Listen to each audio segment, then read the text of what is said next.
body, speech, and mind held in perfect oneness. I send my heart along with the sound of the bell. May the hearers awaken from forgetfulness and transcend all anxiety and sorrow. Ba nghiệp lắng thanh tịnh, gửi lòng theo tiếng chuông. Nguyện người nghe tỉnh thức, vượt thoát nẻo đau buồn.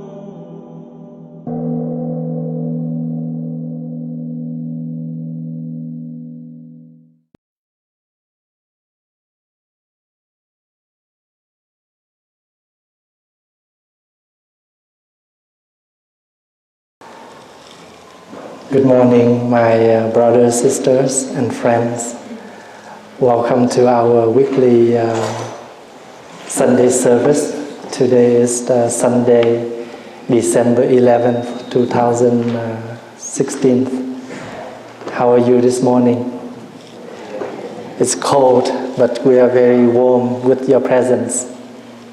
Try to make the effort to come to the temple once a week, at least on Sunday morning, because this is our spiritual food. We have food for our body every day, then we should take some time to take spiritual food in order to nourish our mind.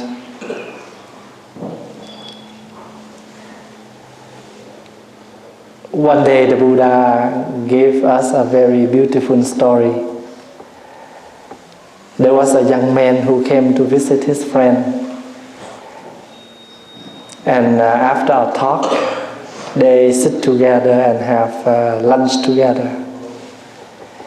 And when the friend offered him a bowl of soup, he tastes the soup, and the soup doesn't taste right for him because a little bit not salty enough. So the friend walked back to the kitchen and give him some salt. So when he add some salt in the soup and make the soup more tasty, more delicious. So he asked the friend, what did you put in? So why the soup more tasty? And the friend said, oh, I just need to put, all you need to do is put some more salt in. So this young man, he thought, just a little salt, already make the soup that tasty. So what about if I have a whole handful of salt into my mouth, and this will make more tasty? So what is the problem here? Very salty for him, right? The story gave us an example of our daily practice. We all have our own knowledge. With our knowledge, we cannot inform anything whether it's right or wrong. So when we inform it's wrong, we're not going to do it. When we inform this is right, we try the best to do it. But none of the knowledge can compare to anyone, because we all have different way to understand life. The same as we all have different problems, then we should take different way, different technique, different instruction in order to help us to transform our suffering and cultivate happiness. We all come from different situations. We all come from different backgrounds. But we try the best together. For example, somebody who was born in the West, and you marry with an Asian lady, an Asian man, totally different background, cultural, traditions, then what happened?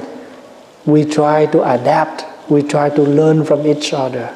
So in order to make we are happy together. When we came to Canada, we know nothing. We don't know even a word in English.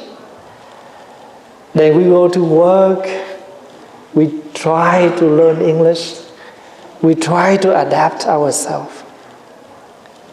And what happened? With our best trying, and this is what we have now. So there is one thing to inform. Never underestimate ourselves. We are able to do something very special. The practice here is we learn to be moderate. If you taste a little bit first, if it's not that salty, you add a little bit more, but not too much. If it's too much, it will be very salty. Even sugar or salt or whatever. We need to moderate. So that's why Buddhism, the Buddha advised us to practice the middle path. When you're hungry, have something to eat. When you're thirsty, get something to drink. As long as the food make you satisfy your hunger. The drink satisfy your thirsty. Don't worry what kind, because if you attach to the kind, you already block yourself. The important is there is some food for you, there is some drink for you. If it's good, you have it. If it's still not good as you, try to take enough for you. If you overeat, you get sick. This is the problem. So, in the Buddhist practice, the monk in the long time ago, we arm the food every day.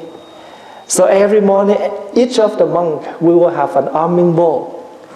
So every morning we walk on the street without any, inform whether this is a good house, this is a rich house. We just walk house to house. When people offer the food, just open the bowl, let the food in.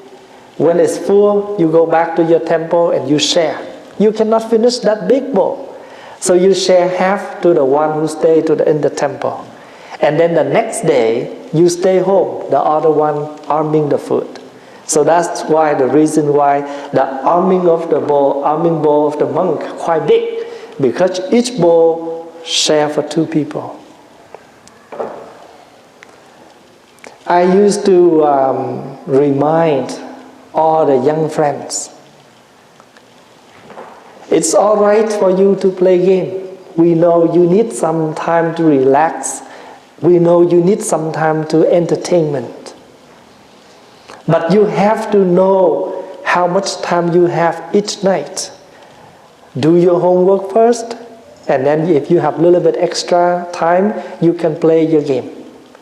If it's time to go to bed, you should turn off your game and go to bed on time.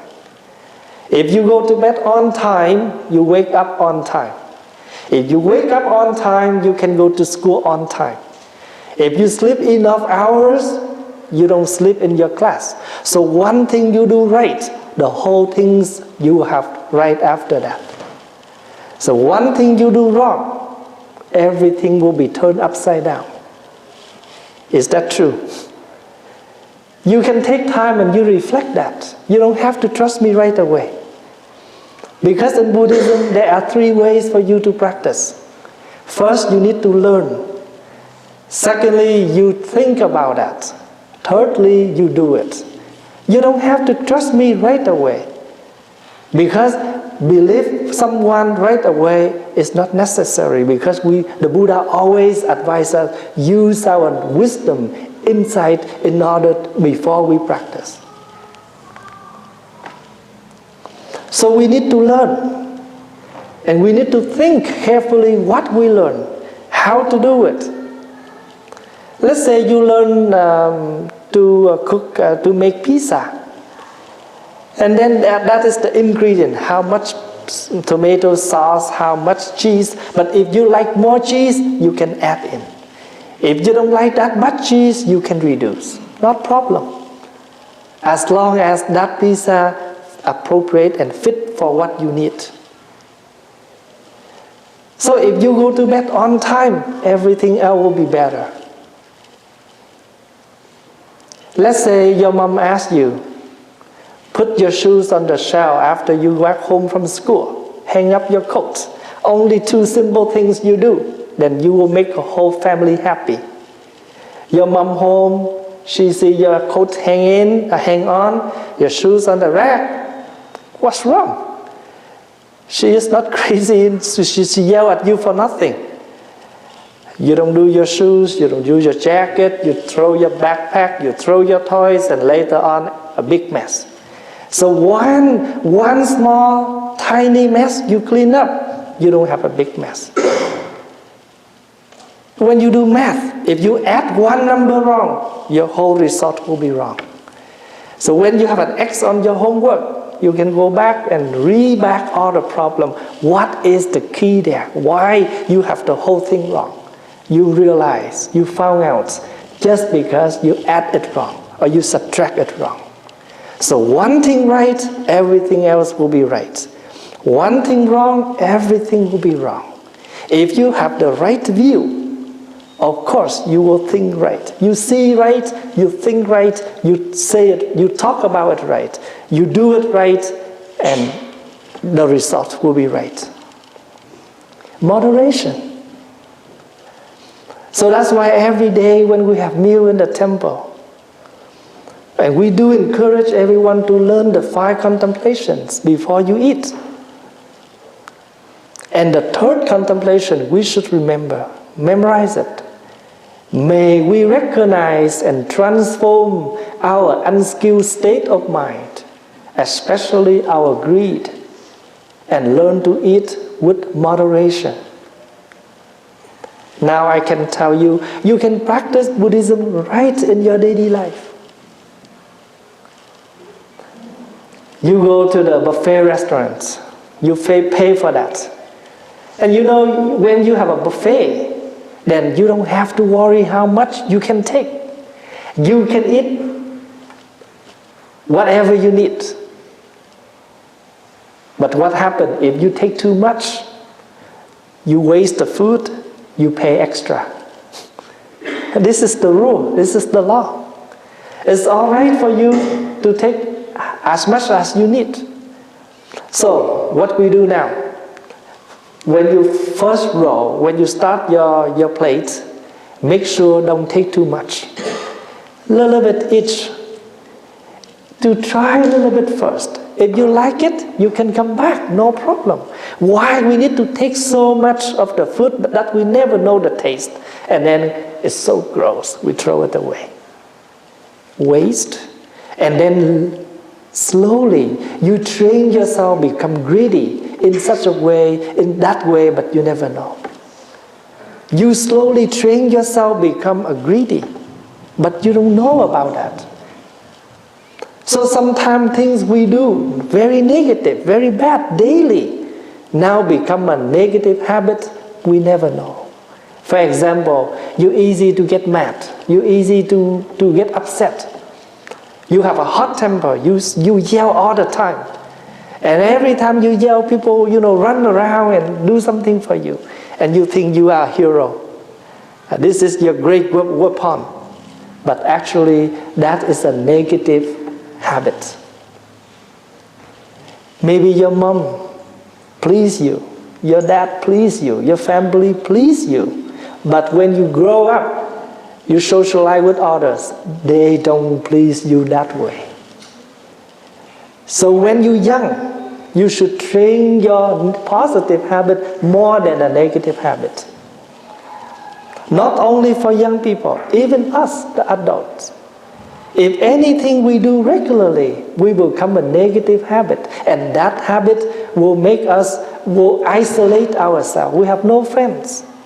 No one can socialize, get along, be with us because we're so hard to deal. And we don't want this to happen. We used to remember a life without friend as a day without sun.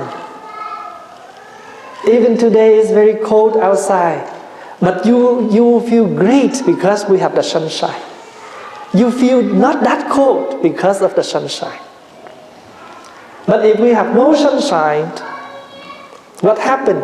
Oh, so cold outside, so boring. But if you look at the sunshine, you feel great. You have a day. Make sure we have a friend.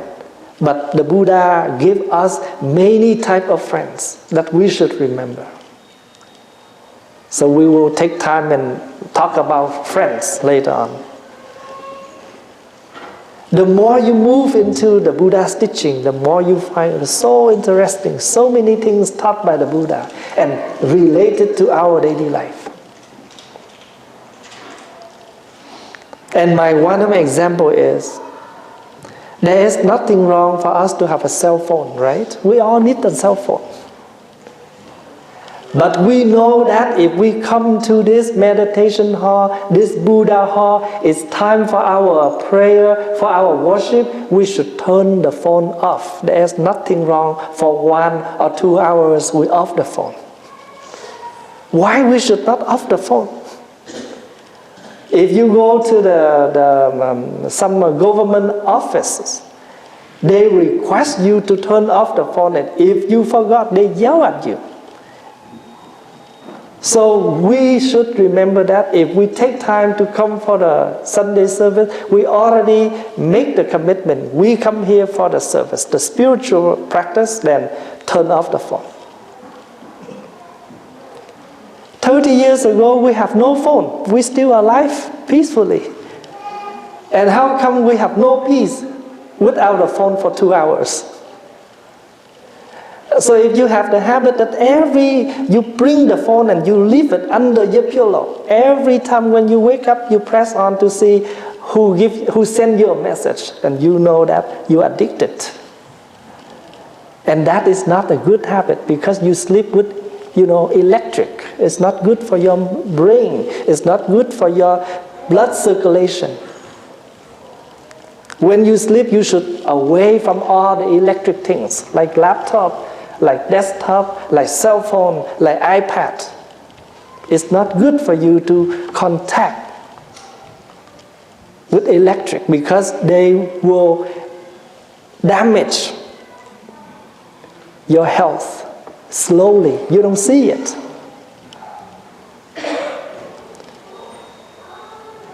So in this daily life, we live. But why we live? What we are living for? We need to learn.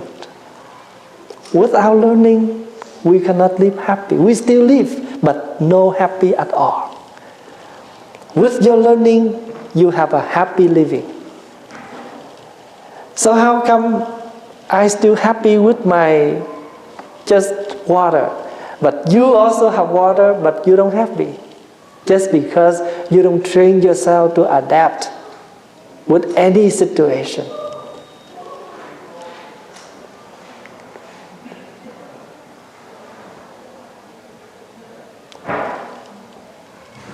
So the practice here is moderate, the practicing of moderation. When you eat too much, you overeat, you don't feel well, you're so tired. So if you eat just enough, you feel better. Same thing. Nothing can be extremely, because if something extremely happy, then one day you will be extremely unhappy.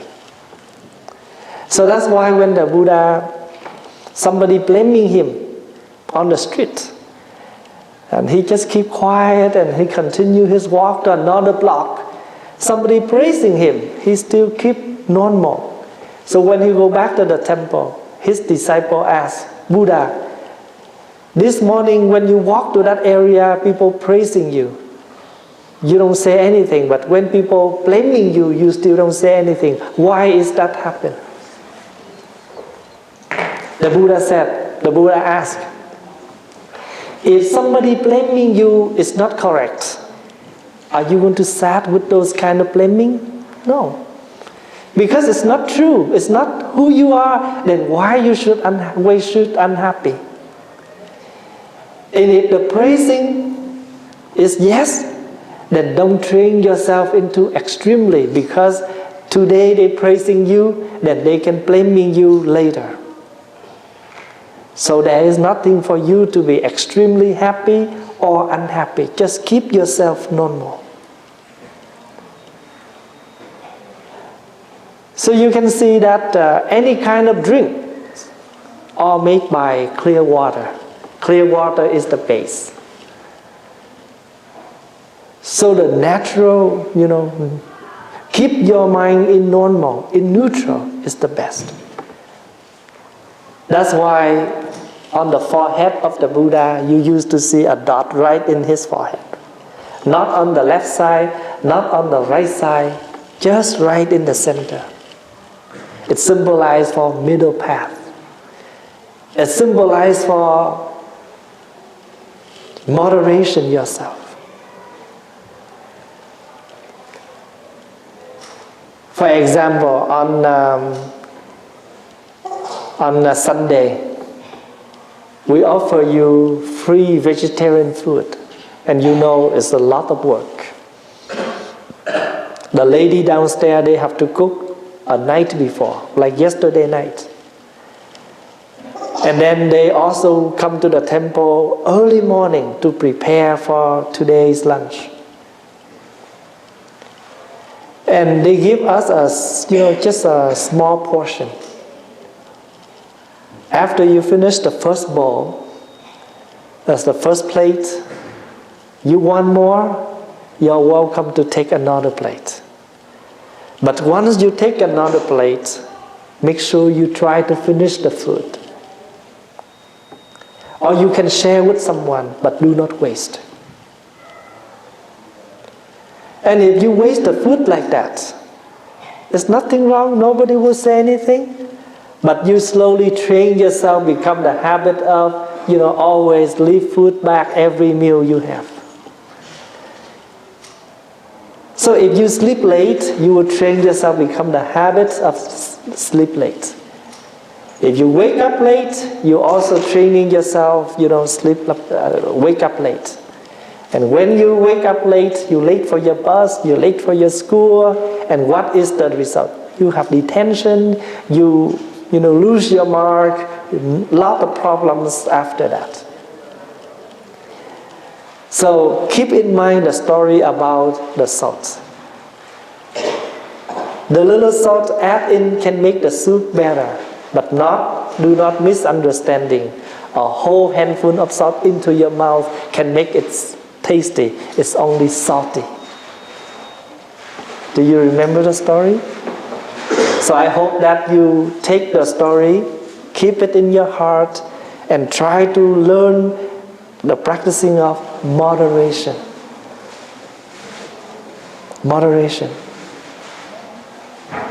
Thank you so much for your time and your listening. I hope that you will try to come on Sunday morning regularly, so we can learn a lot of things for us to practice. I remember a few months ago,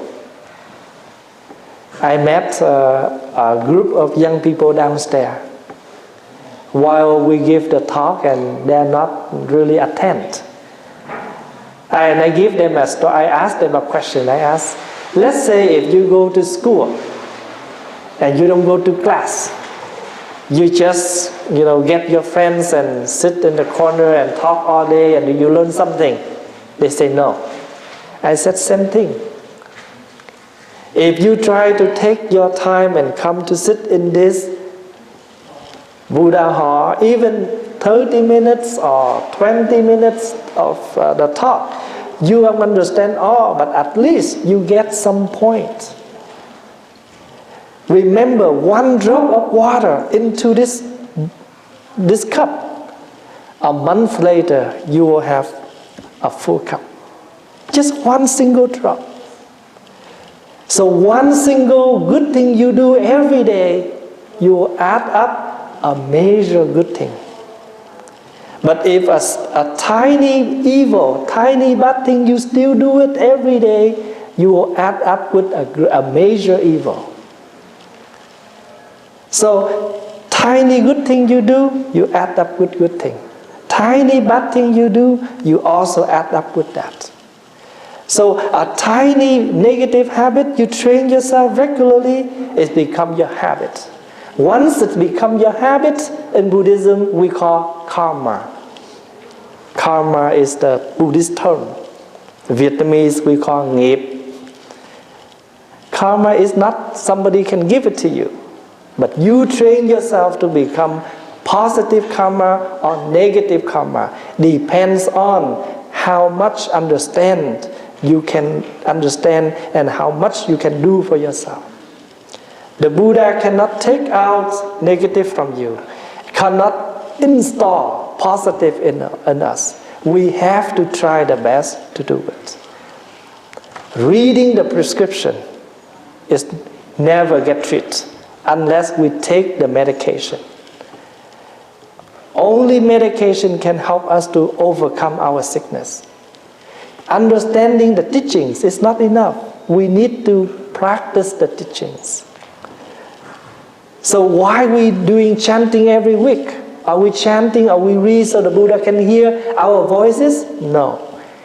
We read over and over this in order to help us to memorize it by heart so we can do it regularly in daily life. All the words there, very reality, very practical. So we try to remember them as much as we can. We practice as much as we can, and we can help ourselves. Once yourself is happy, people around you happy. Once you have peace, people around you can influence your peace. You can ask yourself, if one day your father get mad, what happened to you? You do not dare to talk to him. So if he's happy, everybody happy. This is the truth. So we invest our peace to the world. So once we have peace, the world will have peace. Thank you.